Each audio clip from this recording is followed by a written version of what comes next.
नमस्कार। मैं राकेश गुणवंत तामनकर आप सभी का मेरे इस वीडियो चैनल पर स्वागत करता हूं। मित्रों, श्री सार्थ दासबोध की कड़ी में आज हम श्री संत रामदास स्वामी जी द्वारा नर देह की जो स्तुति की गई है उस संबंध में चर्चा करेंगे। तो चलिए आज के पॉडकास्ट की हम शुरुआत करते हैं। श्री संत रामदास स्वामी जी कहते हैं कि समस्त जीवों में नर देह जो है वो सर्वश्रेष्ठ है। सारे जीव जंतु जितने हैं उनमें नर देह जो है वो सर्वश्रेष्ठ है। क्यों? क्योंकि परमार्थ करने की जो इच्छा मन में होती है वो इस नर देह के कारण ही सफल हो सकती है। या कहो कि यदि आपको परमार्थ करना है, किसी की मदद करना है, किसी का दीन दुखी का दर्द दूर करना है, तो जब आप नर देह प्राप्त करते हो तो नर बनकर ही आप लोगों के दुख दर्द दूर करने का प्रयास कर सकते हो। नर देह का आश्रय लेकर कुछ लोग भक्ति मार्ग पर चलते हैं, कुछ लोग जंगलों में, पर्वत कंदराओं में, गुफाओं में वैराग्य लेकर तपस्या करते हैं। कुछ लोग तीर्थ यात्रा भ्रमण कर अनेक स्थानों पर भगवान का दर्शन करते हैं।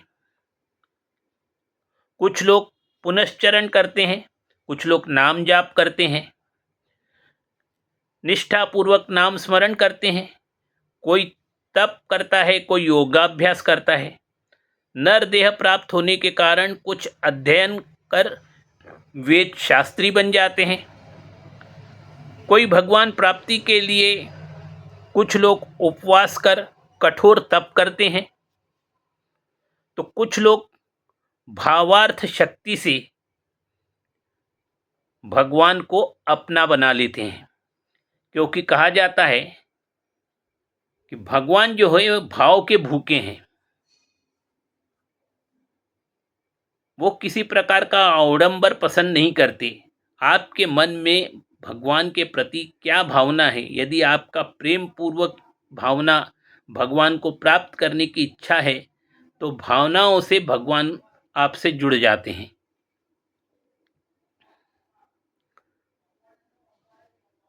कोई प्रसिद्ध महात्मा बनते हैं, कोई नर देह प्राकर महान महात्मा बन जाते हैं, तो कोई सिद्धि प्राप्त कर आकाश में संचार करने लगते हैं। उनको ऐसी सिद्धि प्राप्त होती है कि वो अंतरिक्ष में जा सकते हैं। कोई कोई ऐसे सिद्ध हो जाते हैं कि उस तेजोरूप होकर भगवान के तेज में विलीन हो जाते हैं।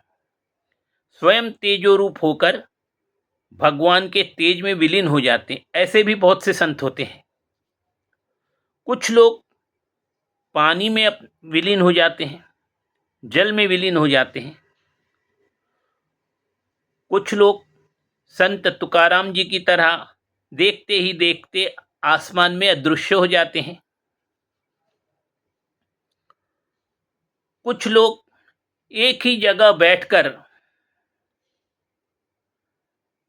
अनेक रूप धारण कर अनेक जगहों पर घूमकर फिर वापस अपने स्थान पर चले आते हैं। उनका जो देह है वो जिस स्थान पर बैठा हुआ है वो वहीं रहता है, और वो स्वयं उनकी आत्मा जो है अन्यत्र चारों ओर संचार संचार कर कर वापस अपने देह में वापस आ जाती है।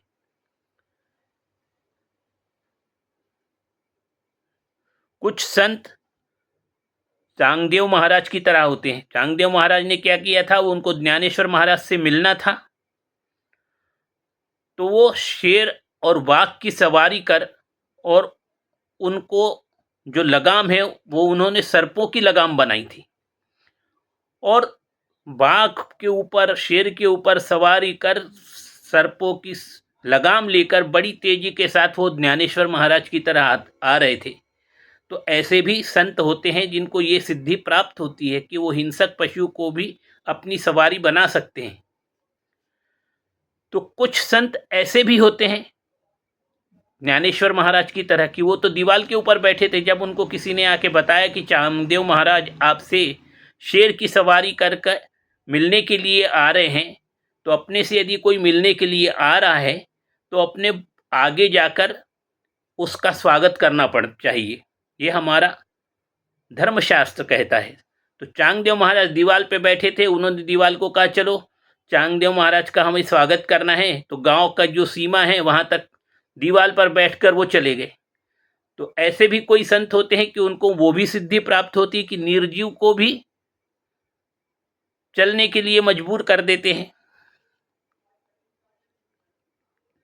कुछ कुछ संत अपनी योग शक्ति के आधार पर मृत व्यक्ति को जिंदा कर देते हैं। बहुत से ऐसे संत होते हैं, उनमें ऐसी शक्ति होती है, ईश्वरीय शक्ति होती है कि वो मरे हुए व्यक्ति को भी जीवन दान प्रदान कर देते, जीवन दान दे देते, जीवित कर देते हैं। वे अपनी योग शक्ति के आधार पर प्रेत को जागृत अवस्था प्रदान कर देते हैं। कुछ कुछ संत चंद्रमा सूर्य और चंद्रमा के तेज को कम कर सकते हैं। सूर्य और चंद्रमा का जो तेज है, बहुत से संत ऐसे होते हैं कि उनके तेज को भी वो कम कर सकते हैं। कुछ संत ऐसे होते हैं जैसे अगस्त्य मुनि, उन्होंने सारे समुद्र का प्राशन कर लिया था, सारा समुद्र का पानी उन्होंने पी लिया था। तो कुछ संत ऐसे भी होते हैं जो संपूर्ण वायु को रोक देते हैं। आपने हनुमान जी के जन्म की कथा में सुना होगा कि वायु देवता ने अपना संचरण बंद कर दिया था, तो लोग कितने परेशान हो गए थे। तो बहुत से संतों में ऐसी शक्ति होती है कि वो वायु का जो संचरण है पृथ्वी पर, उसको रोक देते हैं। वे हठ निग्रही दृढ़ निश्चयी लाखों सिद्ध कृतार्थ हो गए हैं। ऐसे लोग अनेक सिद्धियों को प्राप्त कर लोगों को उसका लाभ देने के कारण कृतार्थ हो गए हैं। कि तो किसी को तो मनस सिद्धि भी प्राप्त होती है, अर्थात उनके मन में जो विचार आता है वही सच हो जाता है, तो उसको मनस सिद्धि कहते हैं। तो कुछ लोगों को वाणी की सिद्धि हो जाती है, वो जो कहते हैं वो सच हो जाता है। इस प्रकार अनेक प्रकार के सिद्ध पुरुष इस नर देह को प्राप्त करने के कारण होते हैं। किसी किसी ने नवविधा भक्ति के मार्ग पर चलकर परलोक का हित साधन कर लेते हैं। इस नर देह को प्राप्त करने के कारण बहुत से संत नवविधा भक्ति पर चलकर परलोक प्राप्त कर लेते हैं। कुछ योगी ब्रह्म पद को प्राप्त कर लेते हैं। इस नर देह के कारण ही बहुत से संत योगी ब्रह्म पद को प्राप्त कर लेते हैं। अपनी उपासना पद्धति से वो वैकुंठ को भी प्राप्त कर सकते हैं। कुछ लोग सत्यलोक में जाकर ब्रह्मलोक जाते हैं, तो कुछ लोग कैलाश पर्वत पर भगवान शंकर जी की तरह रहने लगते हैं। ऐसे संतों में शक्ति होती है कि वो ब्रह्मलोक चले जाएंगे तो ब्रह्म देवता के साथ रहने लगेंगे, वैकुंठ धाम जाएंगे तो भगवान विष्णु के पास रहने लगेंगे, और कैलाश पर्वत पर जाके वो भगवान शिव की तरह रहने लगेंगे। कुछ लोग इंद्रलोक में जाकर इंद्र के समान बन जाते हैं। कुछ लोग पितृलोक प्राप्त कर लेते हैं।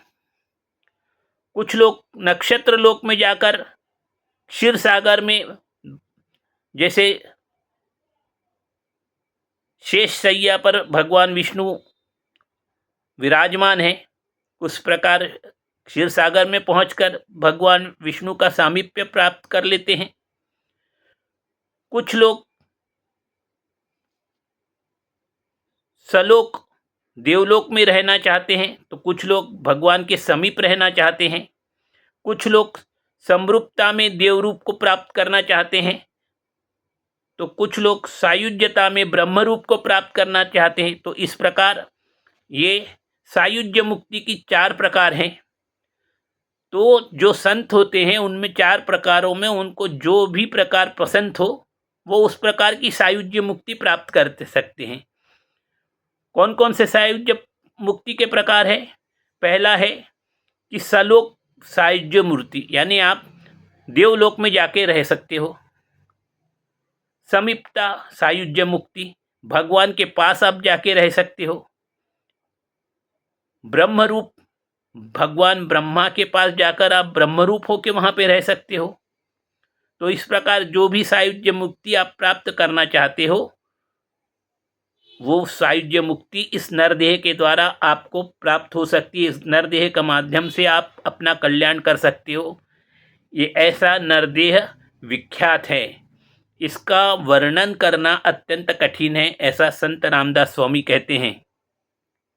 ये नरदेह इतना श्रेष्ठ और विख्यात है कि इसका वर्णन सहजता से नहीं किया जा सकता। इस नरदेह का आश्रय लेकर अनेक साधनों से अनेक लोग मुक्त हो चुके हैं।